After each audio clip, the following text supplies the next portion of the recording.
How's everybody going? El Paso, Sun City. You're here with your host, David. I just kind of want to go ahead and welcome our special guest, Mr. James Avery Pleasant II. So, brother, welcome to the actual podcast. I really do appreciate you taking time out of your busy day to come out here and, kind of just, meet with us and talk a little bit about what you're doing for El Paso and, just your overall history, if you're pretty cool with that. So, would you like to go in there and just kind of say a couple of things and we'll get this puppy started? Yeah, of course. It's a pleasure. Thank you guys for having me on. My name is James Avery Pleasant II. It's so funny when I tell people I'm the second, they're like, oh, so you're the third person in your family? I'm like, no, my dad and myself. And they're like, oh, so you're actually a junior. And it's like, hey, my birth certificate says 2 eyes the second. And then, yes, my dad calls me junior, but that's a family secret. So no one should know. Well, there we go. We kind of let it out of the bag. He's actually junior, all right? Exactly. So, brother, one of the biggest things, like we were talking about earlier, is why are we doing this? The whole point, brother, is to kind of just go in there and I want to highlight the history. I want you to please tell our audience, okay, what are your roots in El Paso? Where your inspirations came from.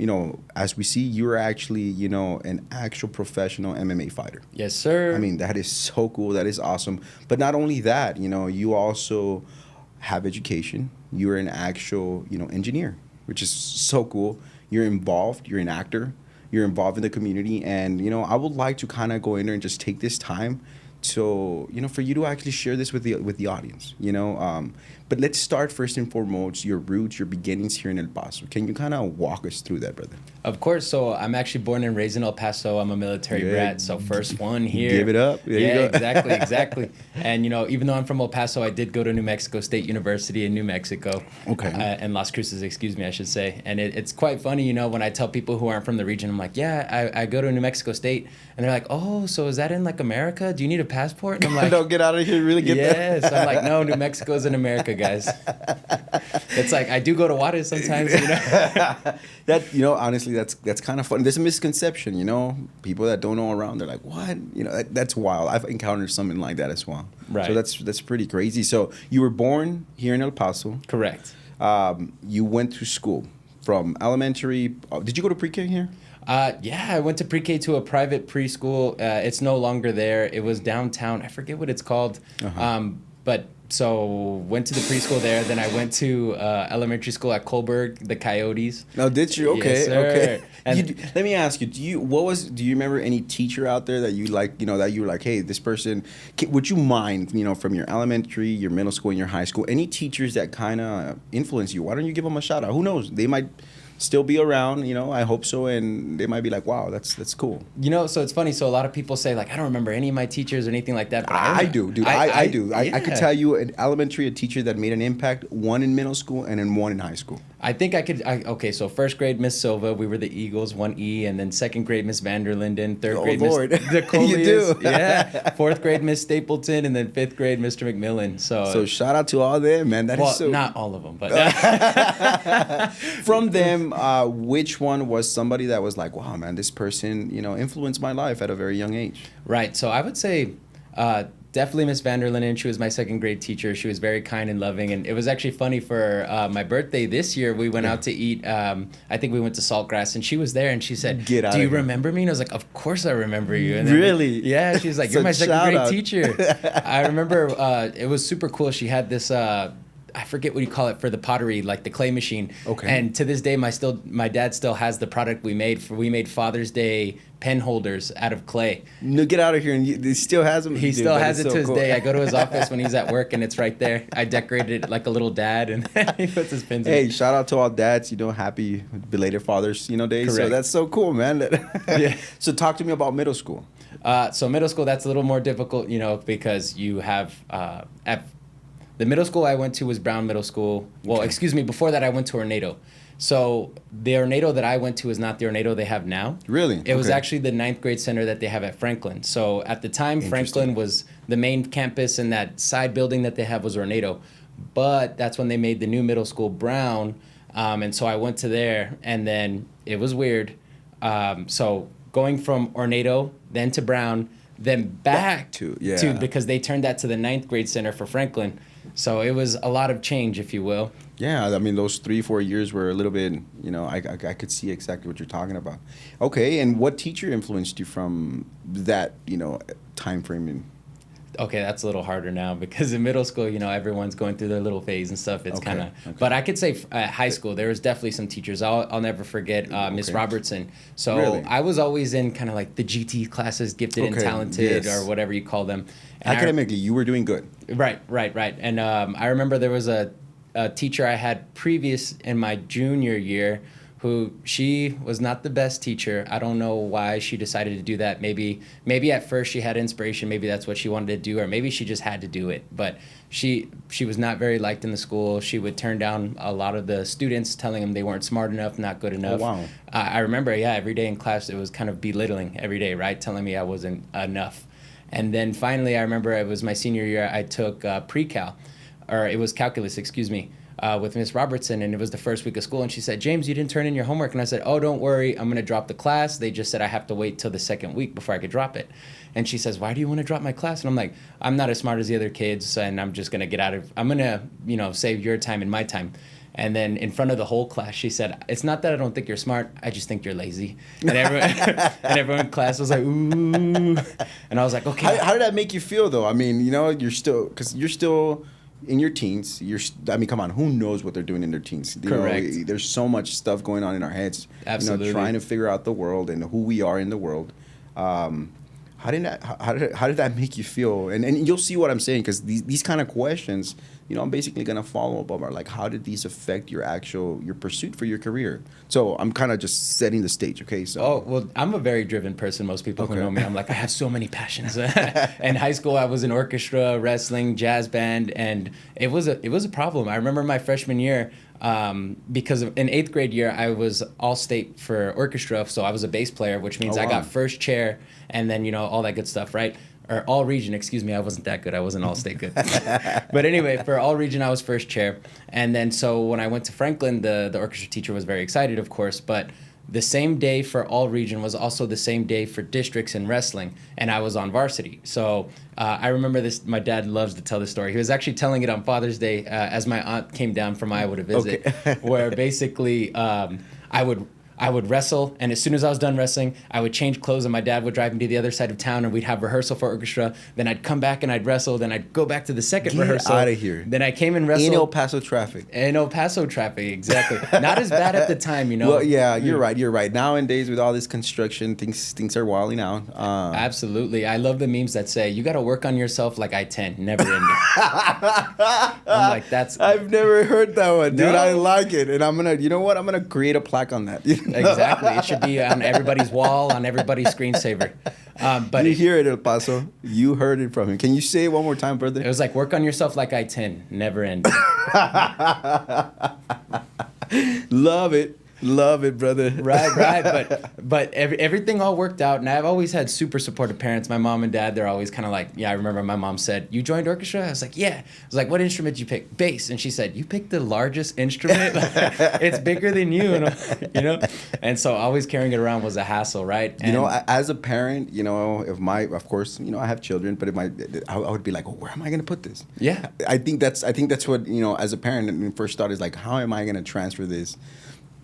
So Absolutely. I get it. And it was so funny too, because I remember one of my friends who was in orchestra, he said that, or his parents said that, music is a very expensive hobby. And it's like, it's not a hobby, it's our passion, And like, I would always say, it's like, hey, I need a better bass, or I need to take lessons in this and that. And then, my parents are kind of like, dude, you're already in this, you're already in that. Like, no.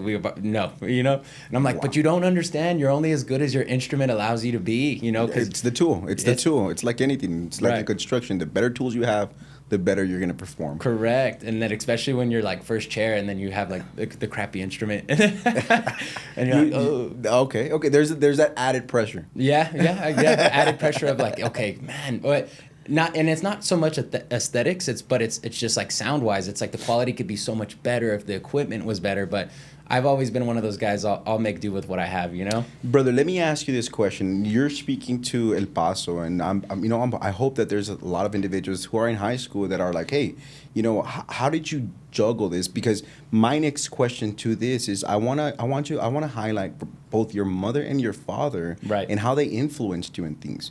So before we hit that, how about this? What advice would you give, your high school self, or any other person, like, well, if you could speak to the camera and be like, hey guys, like, what would you tell them?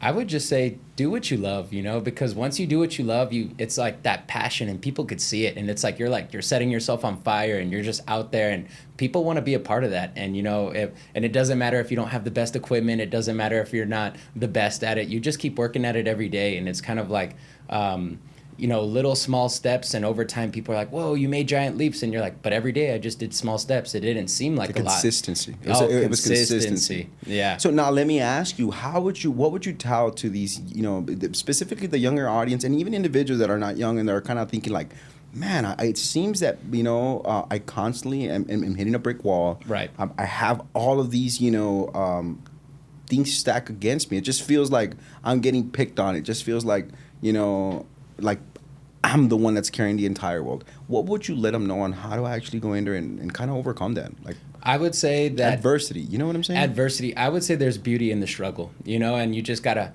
be at peace in that struggle. And I don't know, I think it's like a Buddhist saying where life is pain, but suffering is a choice. And you could always stay in the comfort zone, but nothing grows in the comfort zone. So you have to learn how to be uncomfortable. You got to learn to be uncomfortable, which means there's going to be times where you're just so frustrated it might feel like the end of the world. And I think at that time, that's when you find the little things, the little moments in life that just like reassure you that, like, I'm on the right path, or this is what I want to do. And it could be something small. Like for me, I love artsy stuff. So whether it's like, I made jewelry, like I made this necklace, or like I did this little painting, and that was always me growing up. It's like, Mom, I made a song. I did a song for you on the piano, or whatever. Or Dad, I made you this pot of clay, or I'm just or I love animals too. So I'm just like hanging out with my dogs, and I'm like, okay, it's all worthwhile. Or spending time with your friends, like.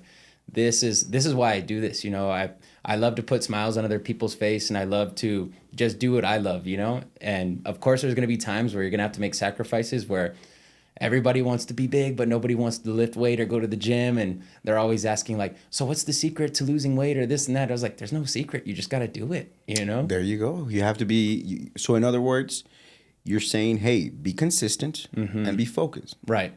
And of course, that in itself entails work.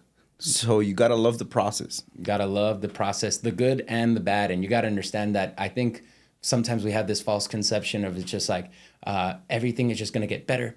And every day is just going to be happier. And it's like, no, I think life is not this just straight path. It's got winds and turns. And sometimes you go backwards. Sometimes you go sideways.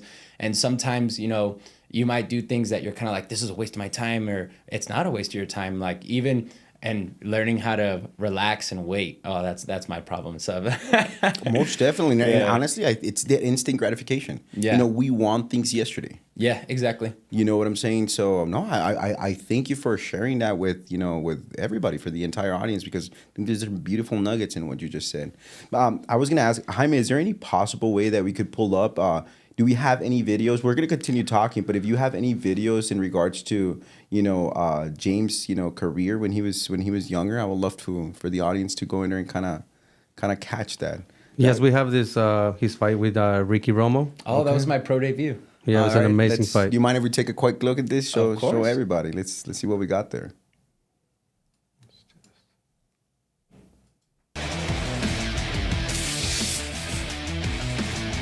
Coming up.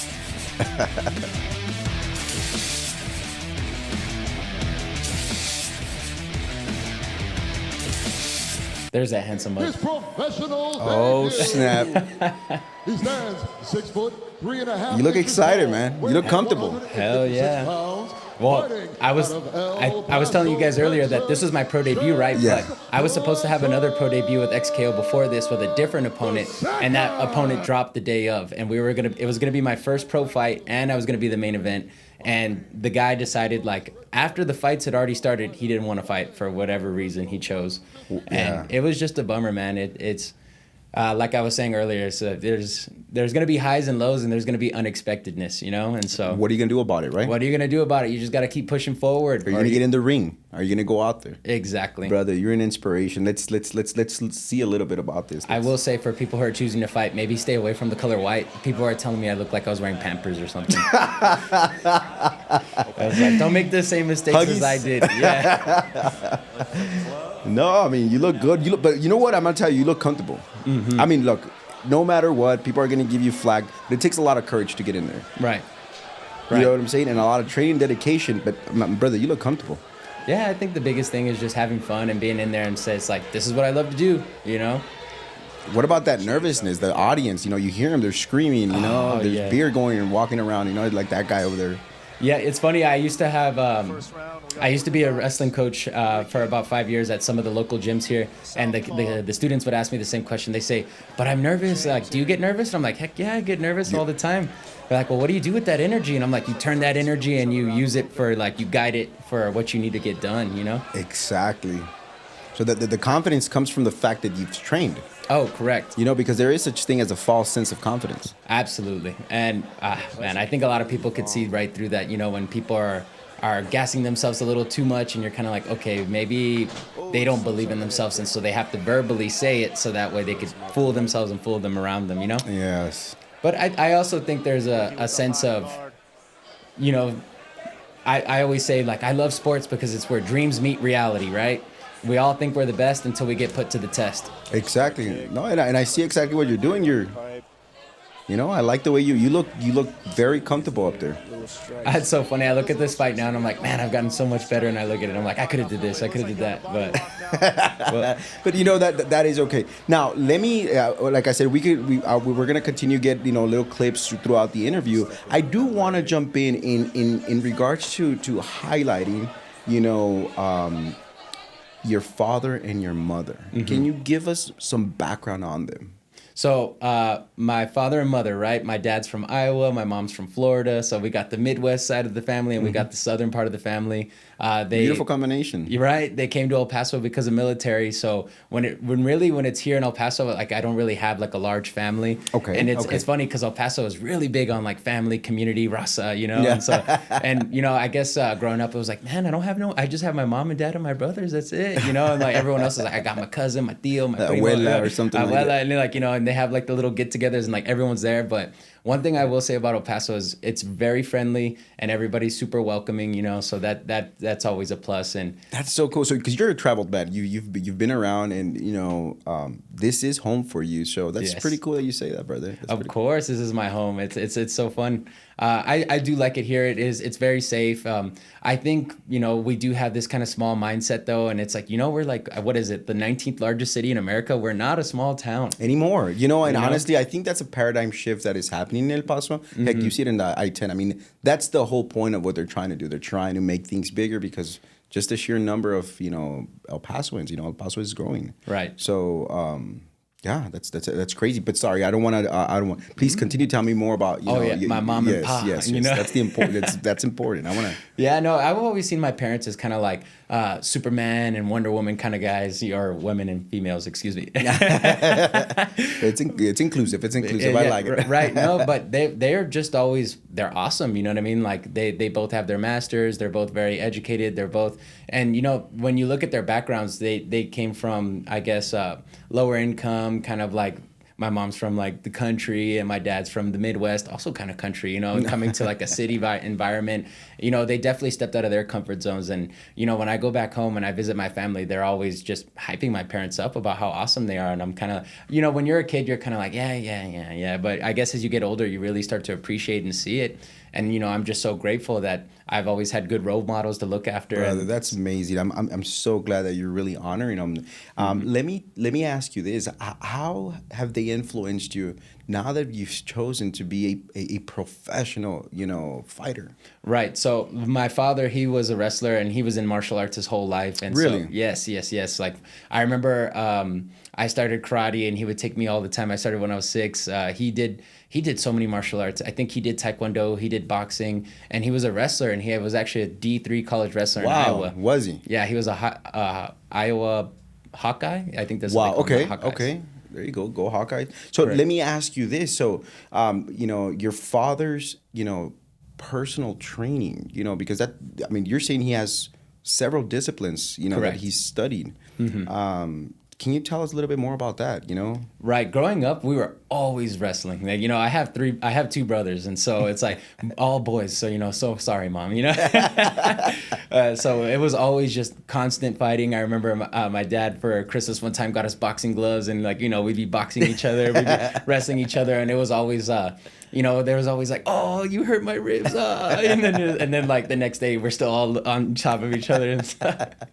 So that in it. So basically, you were fostered to, hey, and please, this is my point of view. Mm-hmm. Were you basically grew up in an environment that kind of fostered, hey, it is okay to go in there and as a man or even as a woman, for you to be able to go in there and kind of exercise, physically. Right. But I imagine that, through all those, disciplines, the word discipline in itself was very important. Right. In other words, can you talk a little bit about that? Like, hey, Yes. were you, how were you actually taught? Were you taught like, hey, violence is, like I said, it's a discipline. You don't go out there to hurt people. You're doing it for self-development. Can you speak about that? Yes, no, and that's a very, very good topic to talk about, because I know with my dad it was very different than others in the sports. My dad never pushed me to do anything. I was always the kid that wanted to do everything. Okay. And they were just super supportive. Like even when I started karate, I remember we were watching TV and a commercial for karate came up and I said, I want to do that. My dad was like, really? And he's like, yeah. The very next day he took me and then I signed up for karate. And I always remember in the sport, there was a couple of times, because my dad was also a pastor, so there was a couple of times people... Awesome. That's pretty cool. There was a couple of people that would say, how could you let your son do martial arts when that's, promoting violence and this and that? And he would always teach me that it's a discipline. It's like, when people say that there's mercy, like, they're giving them mercy, you have to be a man of power to give mercy. If you're a weak man, you can't give mercy because you have no power, Wow. And that's powerful. Right. And so I noticed a difference right away. There are some other parents that were extremely strict. You could tell they're trying to live their lives through their children. Their kids lose and then they're just like, oh, you're a piece of and you're like, wow. You're kind of like, wow, like I can't believe their parents talk to them like that. Very discouraging and very, that was never my dad. My dad was always the type, and I remember when I started, I was a fish. I was so bad. I was terrible. Explain the term fish. I was just bad. I've never been one of those like, oh, I'm just naturally talented at it. And when people see me now, they're like, oh, you're just naturally talented at all these things. And I'm like, because it took a lifetime at working at them. It was consistency, brother. It was, and there are some friends that I have that they knew me back in like youth wrestling and whatnot. And I remember when I started youth wrestling, how that started was I just finished karate. I did my little 2-year term or whatever. And I had some friends at school that were in wrestling, and they told my parents.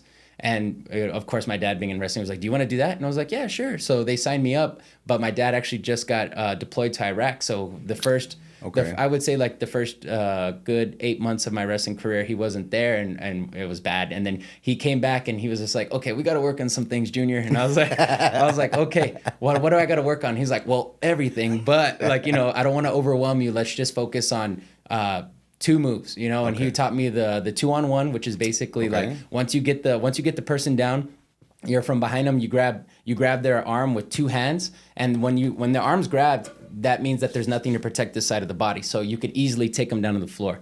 And so in wrestling, you have to put them on their back for 3 seconds, both shoulder, and then that's called a pin. You win the match, it's automatically over. So he taught me the 2-on-1 from there, and then what we call a half. So one hand will let go, the other hand will go underneath the armpit up to the head, and then you kind of run this half until both shoulders are on the mat.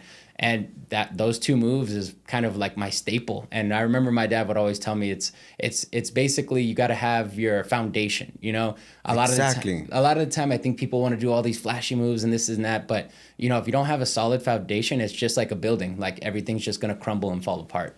Wow, brother, that is super, super. I'm gonna ask you a question in regards, and still within your father, your earlier career, because that is your foundation. I mean, you put a lot of work in that. Let me ask you this: you mentioned that you saw other parents, El Paso parents, let's be exact, actually going in there and kind of, being, I guess, living their dreams through their children.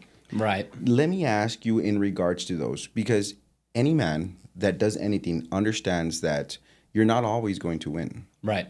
It's nice when you win, but you're also going to have losses. Correct. What lessons, you personally, also, your support, which is your mother and your father, and the sports, of course, you had coaches and you had peers. Mm-hmm. What has, life and the sport and these disciplines taught you in regards to winning and losing? That's a great question. I could think of, as you were talking, I could think of so many talented sports athletes out there that they were so good, but there was just so much unnecessary pressure from their parents or their friends or whatever to be the best all the time. Like they could never fail at anything and they always have to be perfect. And that kind of pressure just kills the drive. And I've seen so many athletes that they just quit, they gave up and they didn't reach their full potential. And it's not because they didn't truly want. I think it's because other people wanted it more for themselves through them than they actually wanted it. And my dad was always the type of person, like, as long as you're having fun, you know what I mean? As long as you're doing what you love, of course we want to win, but there's, like what you just said, like there's going to be losses. And I remember my senior year, I was actually ranked first in the state.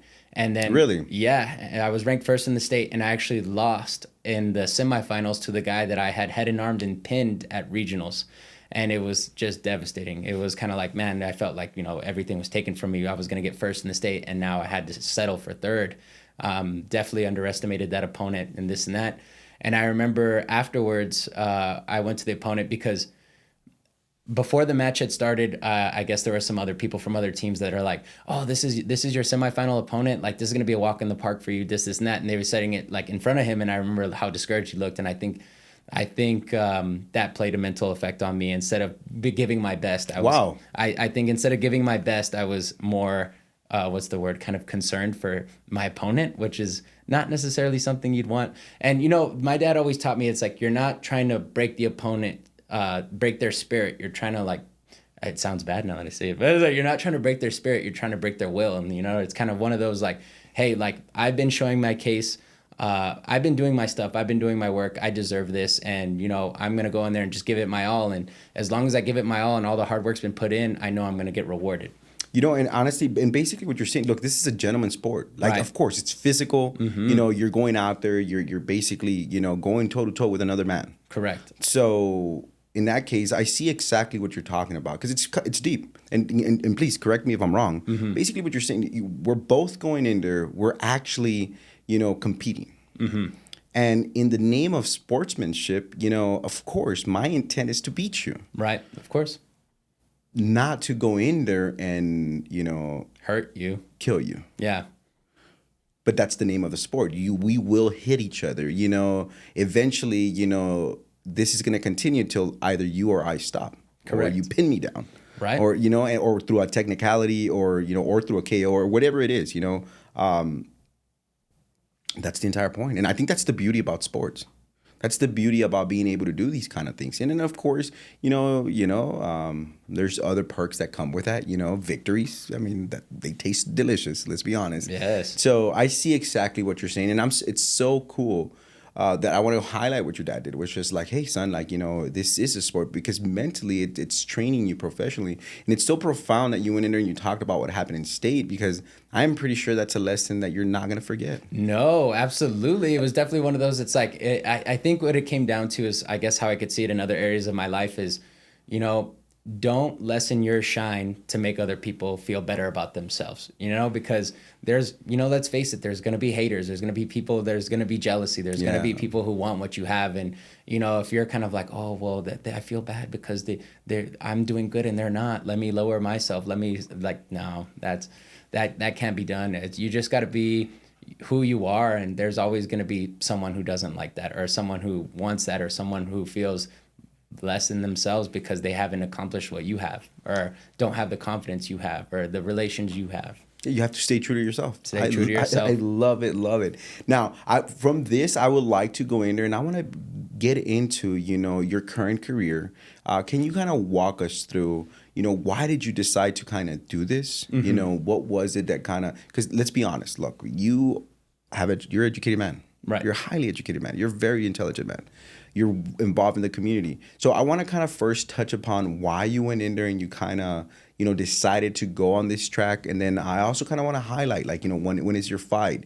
Can you tell the audience and give them some inside baseball, an inside look into what goes on in being a professional fighter? Because I believe that there's many, young individuals, talented people out there in El Paso that would love to do that. And what I like about you, and the audience doesn't know, I'm going to give you guys a little insight, is that we talked about how this man, wants to go out there and he believes that El Paso should be highlighted. And that he knows that there's a lot of talent out there and he wants to go out there and he's being the spearhead of this. He's being the tip of the spear. He wants to go in there and kind of highlight this for others. So, brother, do you mind, specifically, there could be a 7-year-old out there that looks up to, somebody like you and says, man, I want to do that. Can you walk us through that journey? I like that you said that example about like people looking up to you. You never realize, you never know. People are always watching, right? Yeah. There's been so many times where something is something. I remember my older brother told me one time, he's just like, you never know what a person's going through, you know what I mean? And it's kind of just something as simple as acknowledging their existence could have been enough to get them through that day, Dude.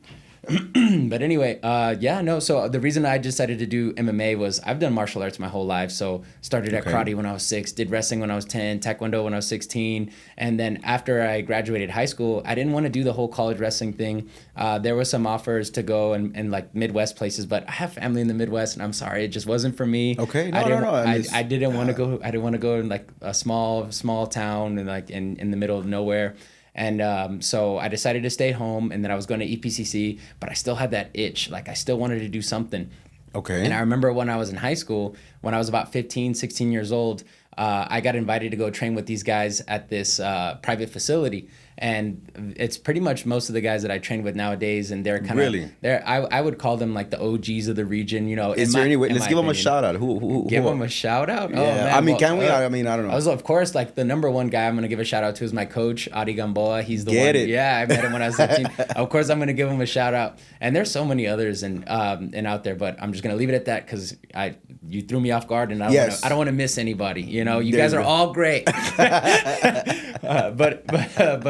But anyway, no, so I met those guys when I was 15, 16, and we kept in touch. And then, I started training with them. And shortly after I graduated high school at 19, I had my first fight at Las Cruces at the convention center. What? Yes. Tell me a little bit about that, man. So it was funny. I didn't tell my parents. Like, I didn't know what they were going to say. Okay. So I was like, I'm the type, like, I'm like, you're not going to stop me. My mind's already set, And like, all it is just going to be more like distraction and like, no. Like, but, okay. And I remember my parents, they went to like a military ball that weekend, and so like right before they were about to go out of town, I was like, okay, have fun, and by the way, I have a fight coming up Las Cruces this week. And they're like, what the hell, why didn't you tell us? And I was like, I thought you'd try to stop me. And then of course my mom's like, well, of course I don't want you to, but if you want to enjoy your little wrestling match. And I was like, it's not wrestling, Mom, it's MMA. She's like, yeah, like have fun, be safe. Like, and of course my dad is like, I want to be there. You got excited. I want to go. Yeah. And I was like, ooh, maybe I should have told them that.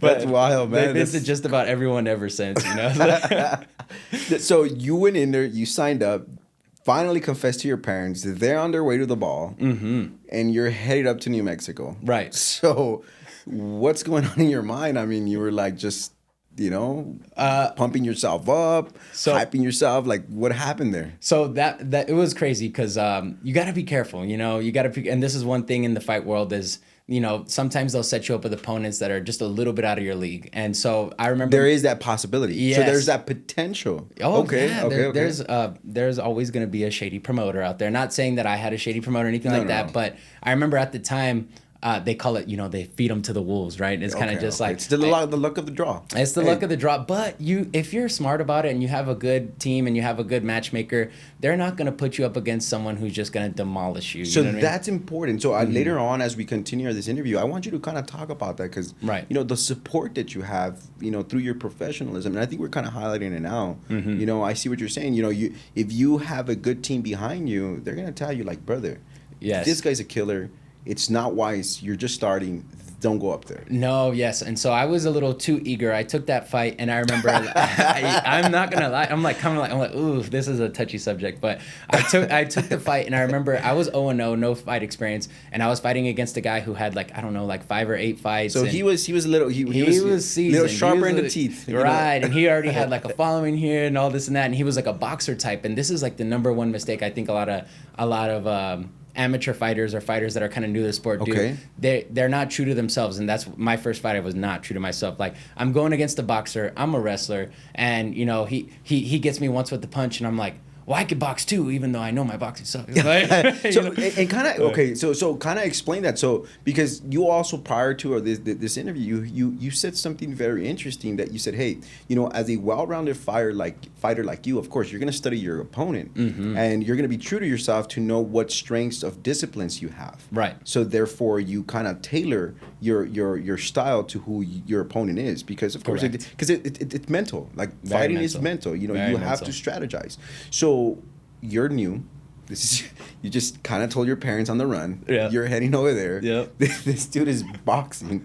That's his forte. And now you just said, hey, you know what? I got some paws. You know, I'll go in there and, you know, I'll. I remember, like, that first round was like, oh, it was so bad. Like, this guy's like boxing me up, and I'm over here like trying my best. And then I remember we get to our corners, and then my corner at the time. And, you know, I really want to give a shout out to my corner, Caesar. He's definitely been a huge support to me, and he's always been real and honest. And I remember he was one of the few people at the gym that I was at the time that was telling me, like, I don't know if you're ready for this one. I don't know if this opponent's the right opponent for you. And, of course, He was your voice of conscience. He was, like, definitely a voice of reason and conscience. But and you I were think hungry. I was hungry, and, you know, and like, you know, there's always those people there that are kind of just like, you got this, don't listen to them, and you kind of have to be realistic sometimes. You got to have to be realistic where you're kind of like, you know, maybe this one's a little out of your league, blah, blah, blah.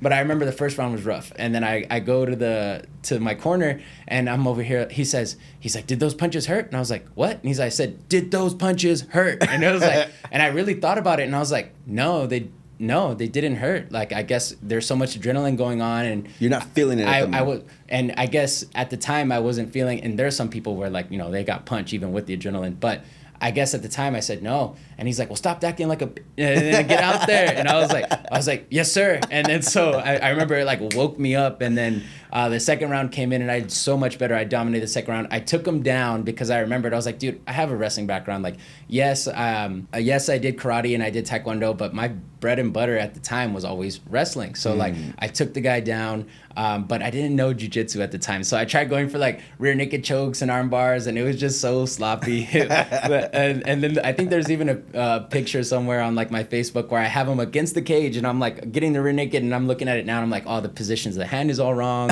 You know, it's not even tight enough. Like, oh, the fight could have been over right then if I knew what I was doing, right? And then the third round came, and it was just a straight brawl. Like, he did not want me to take him down. And I remember there's one time he got me like in a punch in the temple, and it was like a split second where I was like, I guess I went out of it.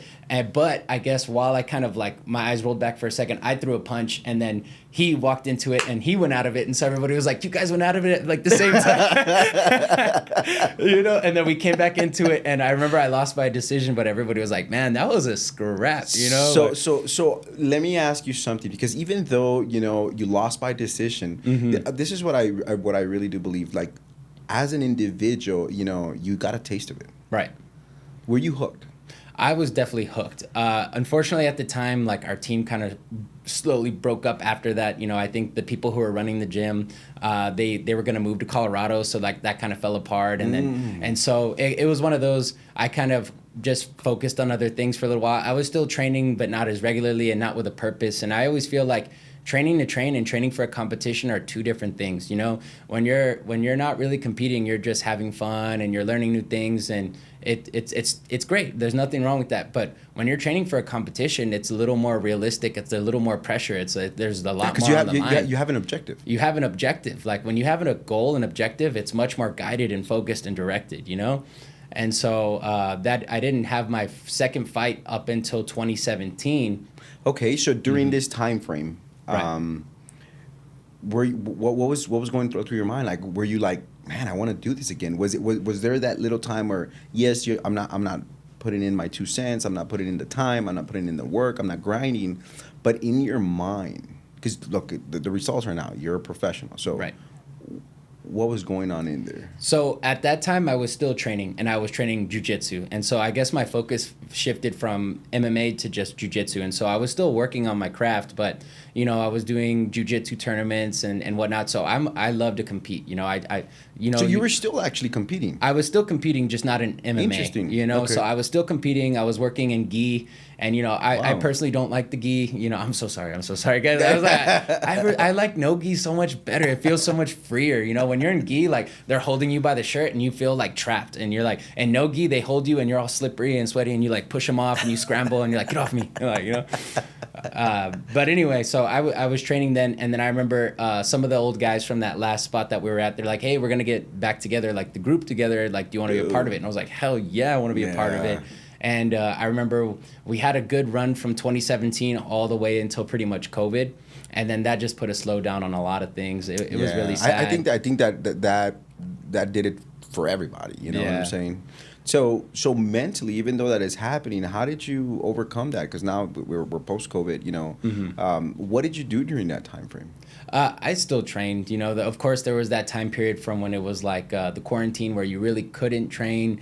And then, I'm watching videos, I'm practicing on my little brother at home, whatever, because it's like I can't go Shout anywhere out to the else. little brother. Yeah. And then like as soon as like kind of they were like, okay, the quarantine's up, and I know there was that little there was fear. Yeah. Like people were just living in fear. People, even after they said it was like okay, people still didn't want to go out. So I was like, I'm going out. I'm training. I'm traveling. I remember I went to the UFC Apex Center in Las Vegas, and I got to train out there with the Bullet Valentina. Dude. There's this really good guy. His nickname's Night Night, Andy Varela. He's from El Paso. He's like the coach at the 10th Planet gym in Vegas, like one of the best schools out there. Like you have UFC fighters that train there, and the guy is from El Paso. So Shout out. What is his name once again? Andy Varela. Andy Varela. Yeah, Man, so shout out. anytime you go, just look for Andy, and he always takes care of his people. Wow. But it doesn't mean he's gonna go easy on you. So, yeah. Love it, man. Mm-hmm. So now we go in there and let's talk about your current, because you have an upcoming match, and then after that, I want to go in there and kind of finish off by kind of talking about the community work that you're doing. Right. But let's get to the real meat and potatoes, brother. You're about to fight. Right.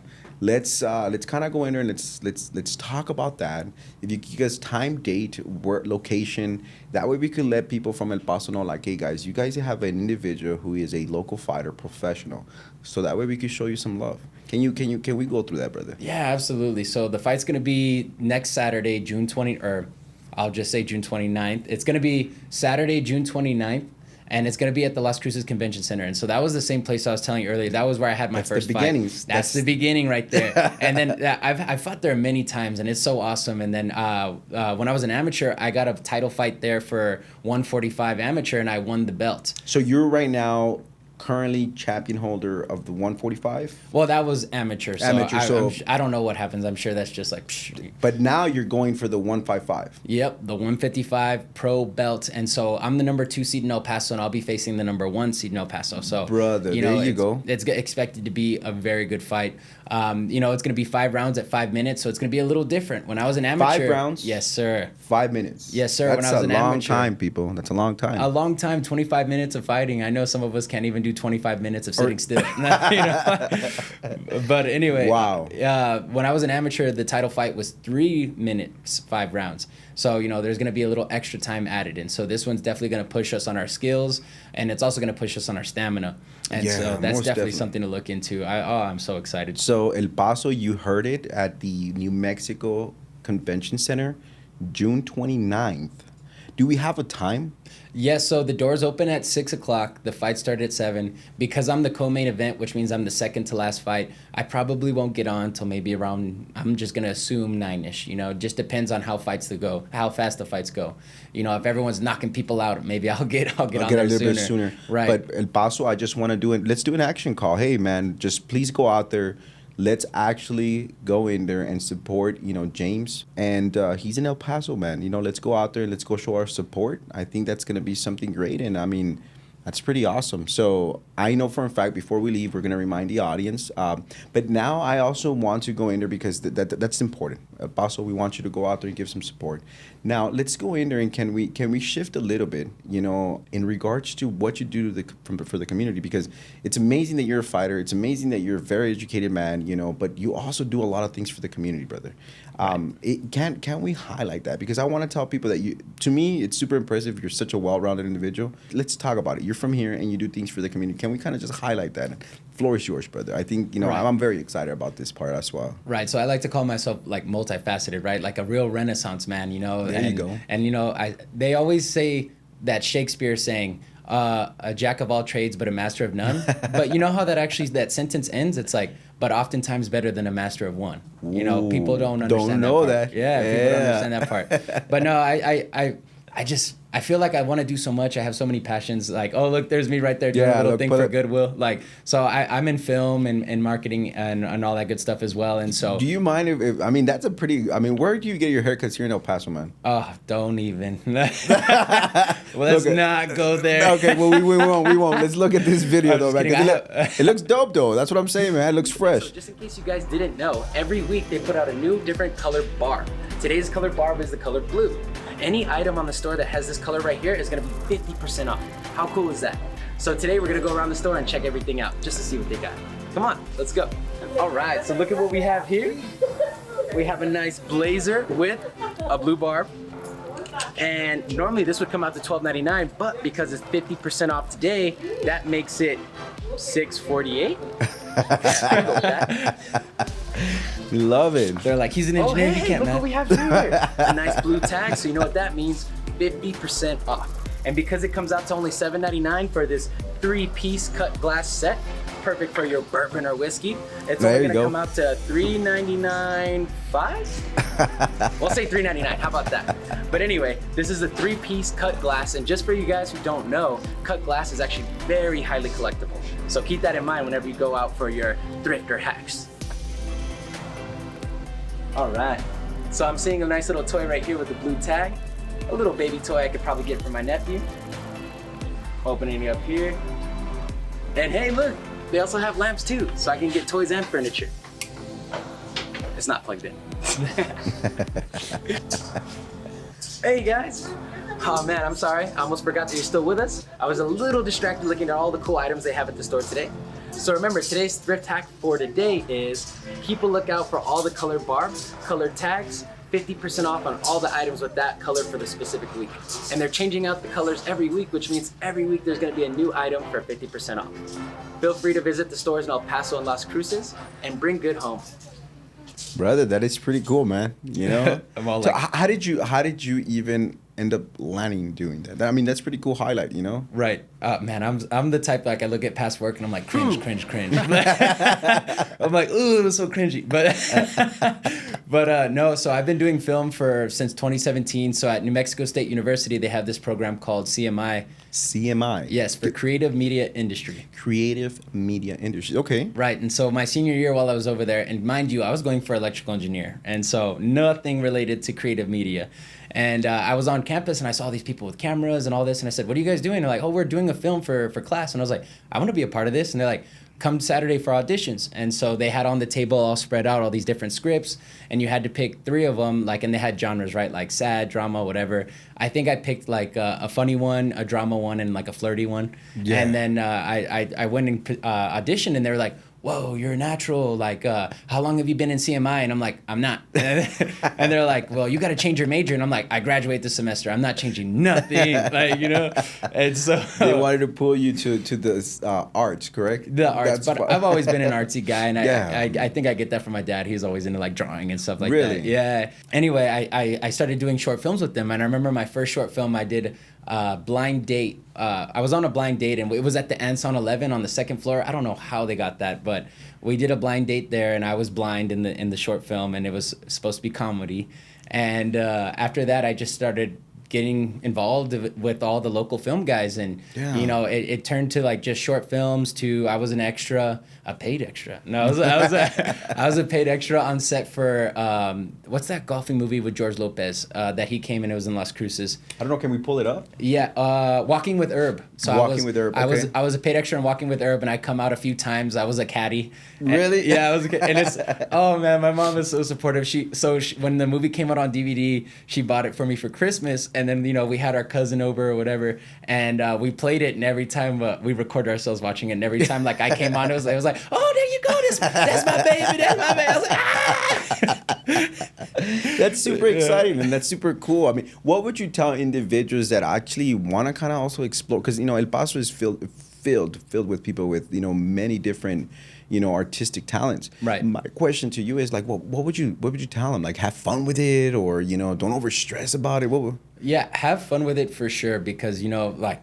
And then also, I think we downplay ourselves so much, especially in El Paso. Like, I used to work at the electric company, and Kelly Tomlin was the CEO, and she would always give talks, and she's a great speaker, very good speaker. Natural. Yes, natural. And she would give very inspirational speeches about, what I don't like about El Paso is everybody here feels like, oh, we got this, well, that's too good for El Paso. It's like we kind of hate on ourselves, we feel like we're undeserving, and brother, speak the truth, man. Right. Preach it. It's like, if you don't have the equipment, if you don't have the experience, if you don't have the knowledge, if this is your first project, whatever, just do it. Just go out there, and you're going to get bold. Better, and you're going to learn more. And you're going to be like me watching projects from like 3 years ago being like cringy. But like, you know what I mean? But it's like, you're just going to get better, and you're going to meet the right people, I think people like energies attract. You know what, brother? That is so crazy that you said that, if you don't try, you'll never know. Right. The worst that could happen is they say no. Right. And then you go back to square one. Right. That is so. But we're going in there. We're about to go in. Yeah. Yeah, that's the one, Walking with Herb.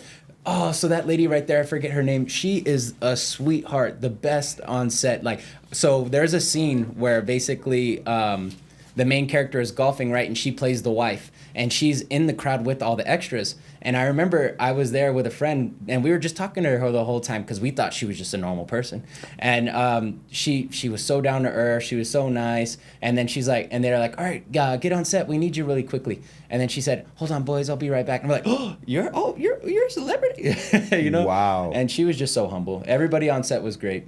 So, brother, you got to go in there and meet some pretty cool people. I mean, talk to me about that a little bit. I mean, So, I'm not gonna say here like, oh, I have such a good relationship. No, with but almost, at least you got to like shake the man's hand or say what's up to him, right? It's an experience, and it's not really what you expect. Like when you go to film, it's a lot of hurry up and wait. Mm-hmm. Yeah, I remember I got there from 7 a.m. and I didn't leave till like 8 p.m. and they probably only used me for a couple hours, and the most time I was just on standby. And then you watch the film, and there's only maybe 30, 45 seconds of me actually in it. And, okay. And that's just how film works, Yeah. Like, you're going to be there a long time. It's probably going to be an all-day thing or whatever your scene's going to be. And, they're going to have you do it a million times, a million takes, a million different ways. Like, look at the camera this way. Blink before you look over there. There's so many little tricks and hacks that you could do. And the thing that separates film from theater, because they're both very related, right, is that film is super hyper focused, right? Like the camera zooms in and it's all about micro expressions because you really see everything. For example, if a person walks in and you don't like that person and you make a quick face and then they turn and talk to you and then all of a sudden your face is perky and smiley, people are going to see that on film. They're going to see that energy. All those things there. All those things. And you didn't say a word, but they all saw it on your face. It could have been something as simple as like with the eyes, And on theater, there's no zoom in and it's a big audience. And so you have to be extra, you have to be loud, you have to be more dynamic. And so it's just a little different, right? And there's just so much that goes on to it. And I used to be just in acting, and then actually more recently within the past couple of years, I started working on the more production side of the house when we had our little TV miniseries called Dolos. And honestly, I wanted to also highlight that because, you are also independent. You've been doing, several other work, outside of course, appearing on a film. What was the name of that? Maybe we could go ahead and, that way. If it's a TV miniseries called Dolos, Dolos. And it was super cool because the creator, he asked me, he's like, because I was the main actor, right? And he said, and I was really heavily involved with the production of things. He said, what do you want your character to be called? And I said, I want to be called Dolos. And of course they liked it because the film was taking place in kind of like the future, and it was like a futuristic Western. Let's give an audience a little bit of a background on this. Where was this film? So this was filmed all here locally, El Paso, Las Cruces, Socorro. And so basically this film right here, it takes place in the future after some sort of kind of like apocalyptic nuclear war or whatever. And so the earth is barren. Dude, that's so cool. Yeah, the earth is dry. And so if you see here, basically it has like this cowboy and Western theme, but it's futuristic because we still have technology. We still advance. It's like 1,000 years in the future, et cetera, et cetera. And the main character... The costumes are awesome, brother. Well, we had some... The writer for this one, his name's Rafa Prieto. He actually made the costume... he designed a lot of the costumes and the props. And then there was also Paula Vasquez, who made a lot of the costumes too. There were so many people involved in this. And once you start naming names, I was like, oh, you didn't name my name. Oh, yeah, and people have to understand that I'm just kind of asking you questions. This is basically, being filmed live. There was no rehearsal. So, Correct. This is amazing.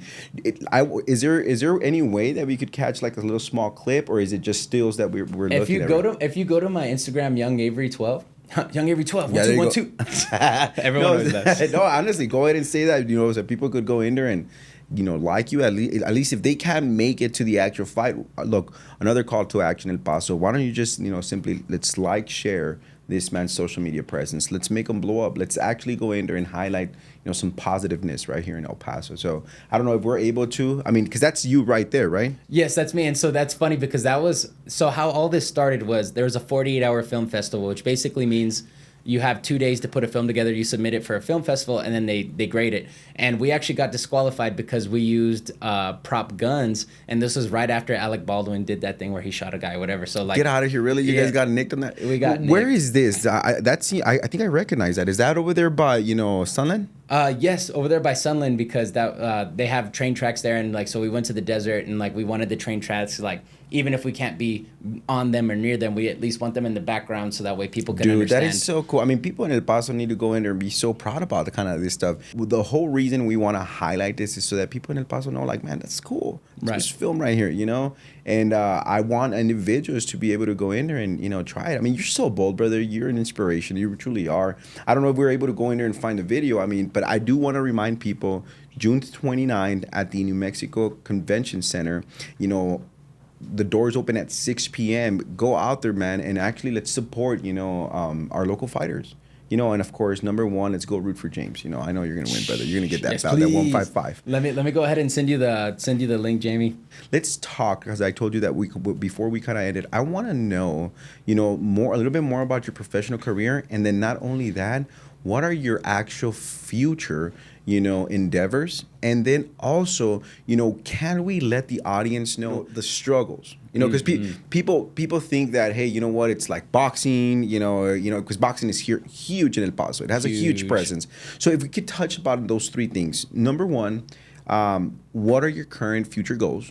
Number two, can you talk to people about, what are some of the actual needs, some of the actual struggles that, professional fighters might go in there and, because you're blessed. You're an engineer. You have a job. You know what I'm saying? Which that to me in itself is super amazing, because it's like, wow, you're juggling two things, Right. while still going in there and progressing in your career. And then finally, what could people do to help out? So when it comes to fighting, one of the bigger things is that people don't understand that it's a little different from boxing, because boxing has so many weight classes. I want to say it's weight classes every 3-5 pounds. In MMA, the weight classes are 15 pounds apart. Okay. And so and people don't understand the concept when it comes to sports, like fighting sports, that you have to weigh in. You always want to go as low as possible. And people say, why? It's like, okay, for my example, for 155, let me get a little bit of water. Yeah, and almost to get this definitely. started. At this moment, were you guys able to pull up while? I don't work with criminals. So he had to have offered you something worth your while. After you both stole the eye of God. Breaking news. The piece of art known as the Eye of God has been stolen by the infamous bandit. So I offer you a deal.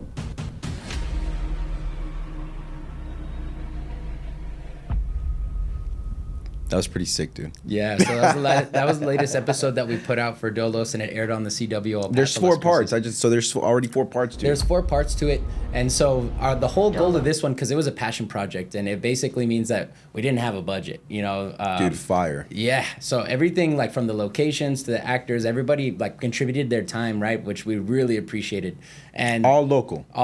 and the whole goal of this was get as many local filmmakers as we can to get together, collaborate, and make something great, right? And everyone got to highlight, whether it was being like a light and grip guy, whether it being production, whether it being an actor, Dude. or whether you're a director or writer. We wanted everybody to have a little bit of their shine in there. And also, it's just good networking because, you know, to this day, like I'm looking at these guys and I'm like, oh yeah, you could see them on this set. They hang out with this crew. They're part of Frame, blah, blah, blah. And so it's just a good way for everyone to get out there and be something proud of and like bring more attention to this region. Like, hey, we can make good quality. Like, we actually just finished a project, and that's why my hair's so long.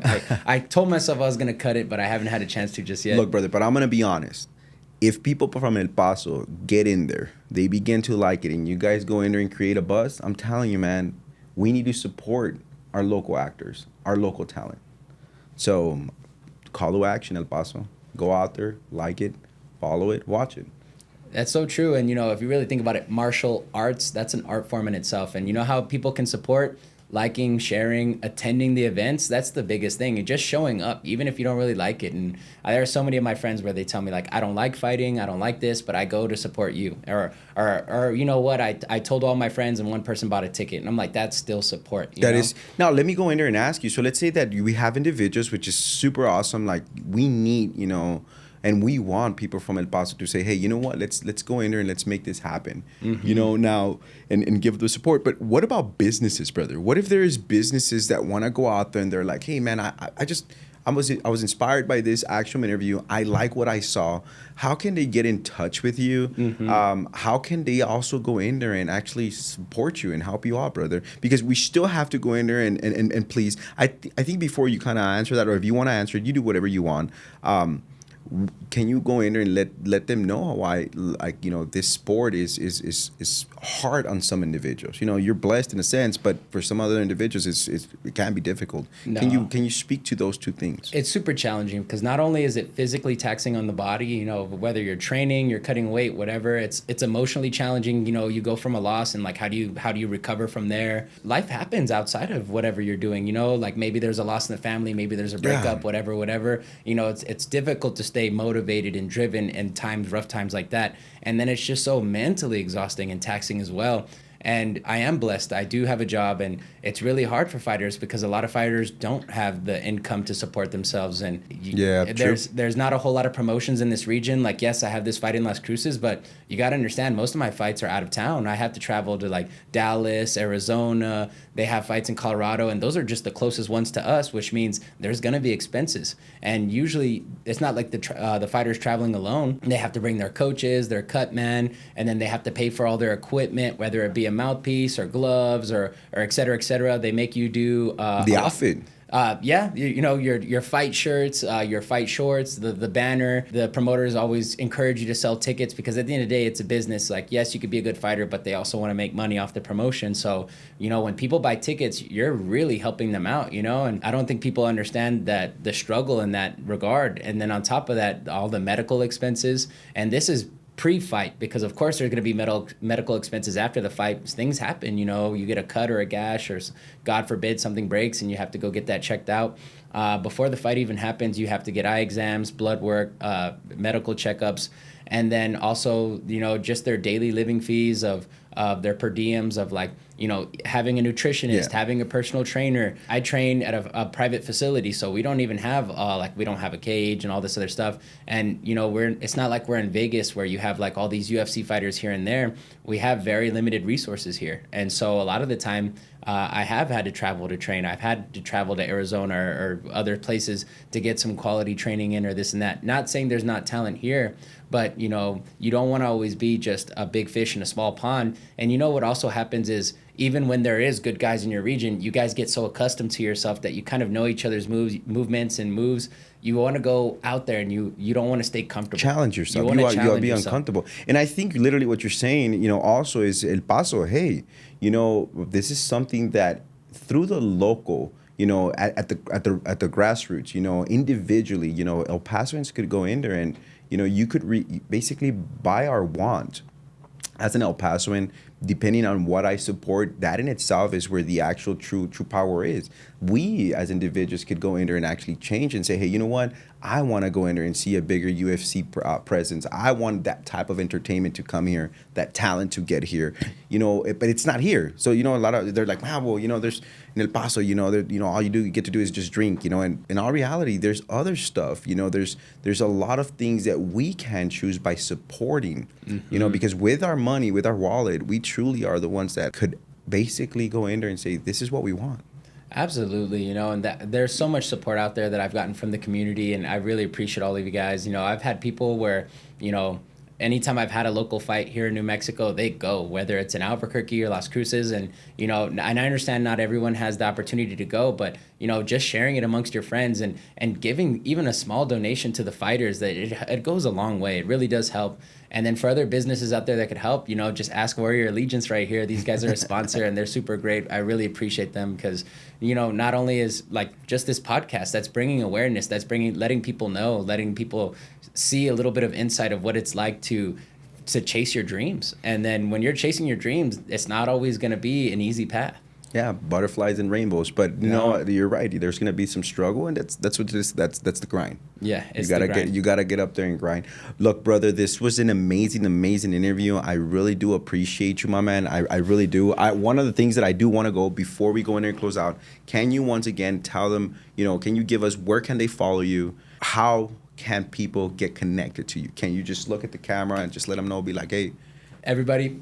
If you guys want to support this Saturday, June 29th, at the Las Cruces Convention Center, the fight starts at 7 p.m., please reach out to me for tickets. I have to sell so many tickets, and all the fighters that sell tickets, they get a proceed that goes back to them. So the more tickets we sell, the more well off we're going to do, right? And so the tickets are $35 each. You could reach me at my Instagram, YoungAvery12, or you could just look me up on Facebook, James Pleasant II, and, just reach out, say you want to buy a ticket. You want to buy 2 tickets. You want to buy a table seat. The table seats are $100 per seat. You get a champagne bottle and an appetizer. And it's just a lot of fun. There's going to be so many fights out there, a lot of local talent. And if you've never been to a fight before, if you love UFC and you're watching it every Saturday or whatnot, why not go to a local fight where you could see it live? And you never know. One of these guys could be on the UFC. One of these guys could be on Contender. They could be on One or Bellator. That's the goal. That's where everybody wants to be. I know that's where I want to go. And so if you guys could just support Saturday, June 29th, please make it out there. Tickets are $35, and you could reach me on my Instagram, YoungAvery12, or on Facebook, James Pleasant II. Well, there you go, Sun City. You heard it. This is your host. We wanted to truly thank you, James. I really do appreciate you. Guys, catch you on the next one. All right. Take care. Take care.